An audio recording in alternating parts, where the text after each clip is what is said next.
அனைவருக்கும் என் இனிய வணக்கம். இன்றைக்கு நாம் இந்த வீடியோவில் சிவராத்திரி ஏன் கொண்டாடுகிறோம் என்று பார்க்கப் போகிறோம். என் சேனலை சப்ஸ்கிரைப் பண்ணாதவர்கள் சப்ஸ்கிரைப் பண்ணவும், அப்பொழுதுதான் நான் போடுற வீடியோ உங்களுக்கு வந்து சேரும். சிவராத்திரி என்பது இந்துக்களால் கொண்டாடப்படும் ஒரு முக்கியமான பண்டிகையாகும். சிவபெருமானை வழிபடும் இந்த நாளில் பக்தர்கள் பல்வேறு காரணங்களுக்காக விரதம் இருந்து வழிபாடு செய்கிறார்கள். சிவனின் அருள். சிவராத்திரி அன்று சிவனை வழிபட்டால் அவரது அருள் கிடைக்கும் என்பது நம்பிக்கை. இந்த நாளில் விரதம் இருந்தால் பாவங்கள் நீங்கி புண்ணியம் கிடைக்கும் என்று நம்பப்படுகிறது.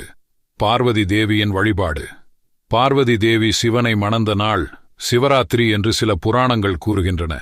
அம்பிகை சிவனிடத்தில் விரதமிருந்த நாளை சிவராத்திரி விரதமாக உயிர்கள் அனுஷ்டிக்க வேண்டும் என அம்பிகை சிவனிடத்தில் வேண்டினர். குலதெய்வ வழிபாடு. சிவராத்திரி அன்று பலரும் தங்கள் குலதெய்வங்களை வழிபடுகிறார்கள். யோக பயிற்சி. சிவராத்திரி இரவில் யோக பயிற்சி செய்வது சிறந்தது என்று நம்பப்படுகிறது. யோக கலாச்சாரத்தில் சிவனின் கருணையை எடுத்துரைக்கும் கதைகள் பற்பல உள்ளன. கருணைக் கடலாய் அவர் ஊற்றெடுத்த தருணங்களும் சூழ்நிலைகளும் மலைக்க வைக்கும், அதே நேரம் ஆச்சரியத்திலும் ஆழ்த்துகிறது.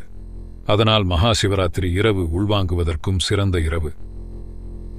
ஆன்மீக முக்கியத்துவம். சிவராத்திரி என்பது ஆன்மீக ரீதியாக மிகவும் முக்கியத்துவம் வாய்ந்த நாளாக கருதப்படுகிறது.